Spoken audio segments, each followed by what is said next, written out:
नमस्ते दोस्तों, स्वागत है आपका हमारे आज के रिव्यू में।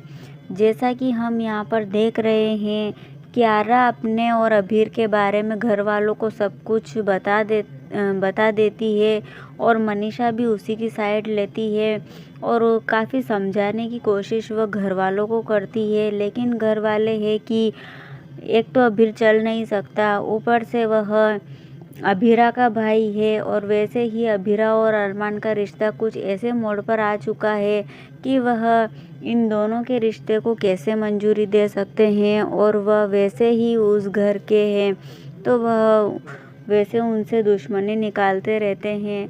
और यहाँ पर चारू के ऊपर भी बहुत बुरी बीतती है क्योंकि उसे लगता है अबीर उससे प्यार करता है और चारू भी उससे प्यार करती है, तो बीच में कियारा कहाँ से आ जाती है। चारू के मन में भी बहुत सारे सवाल होते हैं कि अबीर मुझसे प्यार करता है तो यह कियारा बीच में क्या कर रही है। और यहाँ पर दादी बहुत कुछ सुनाती है और कियारा को बहुत कुछ सुनना पड़ता है, रोती जाती है वह। और यहाँ पर विद्या की आंखों में देखकर बात करने के लिए कहती है कि तुम्हें दिखाई नहीं देता विद्या का दुख, और इसी के लिए तो इतना कुछ हो चुका है और फिर तुम अभी भी उस लड़के से प्यार करती हो, तो यही बात विद्या की आंखों में देखकर कहो। तो यहाँ पर कियारा बोल देती है कि मैं उसी से प्यार करती हूँ, उसी से शादी करूँगी। और उसके पापा कहते हैं उससे कि वह कभी चल नहीं सकता, उसका कोई फ्यूचर भी नहीं है। लेकिन कियारा को इन सब से कोई फ़र्क नहीं पड़ता है और कियारा कहती है कि मुझे इन सब से कोई फ़र्क नहीं पड़ता है, मैं उनसे प्यार करती हूँ तो उन्हीं से शादी करूँगी। और इससे क्या फ़र्क पड़ता है, उनका करियर भी तो इनके घर वालों की वजह से ही ख़राब हुआ है।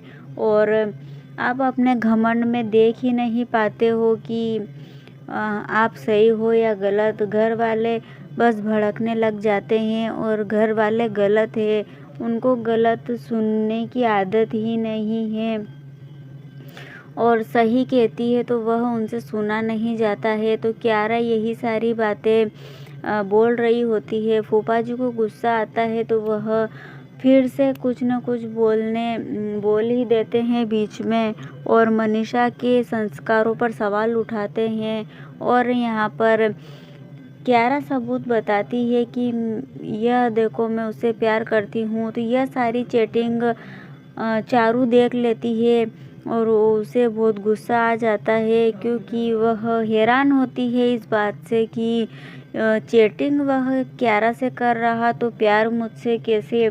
और घर वाले हैं कि यहाँ पर समझने का नाम ही नहीं लेते हैं। कियारा के पापा उसे समझाते हैं कि बेटा तुम सोच लो अच्छे से, तुम मुझसे प्यार नहीं कर सकती। और फिर वह कुछ करता भी नहीं है, अब वह कभी चल भी नहीं पाएगा, तो बहुत सारी समस्या है जिसके चलते यह सब डिसीजन गलत है। लेकिन यहाँ पर चारू को कोई फ़र्क ही नहीं पड़ता है, उसे सिर्फ़ और सिर्फ अभीर ही चाहिए, वो उसी से प्यार करती है, तो उसके दिमाग में सिर्फ़ और सिर्फ वही चल रहा होता है। तो घर वालों का यहाँ पर कियारा के ऊपर कोई भी असर नहीं होता है। इतने समझाने के बावजूद भी वह बिना डरे घर वालों से बात करती है, अभीर के लिए लड़ती है। तो देखते हैं दोस्तों, अब घर वाले कियारा के लिए हाँ करते हैं या चारू का सच सामने आता है। देखने के लिए हमारे साथ बने रहिए और चैनल को सब्सक्राइब कीजिए।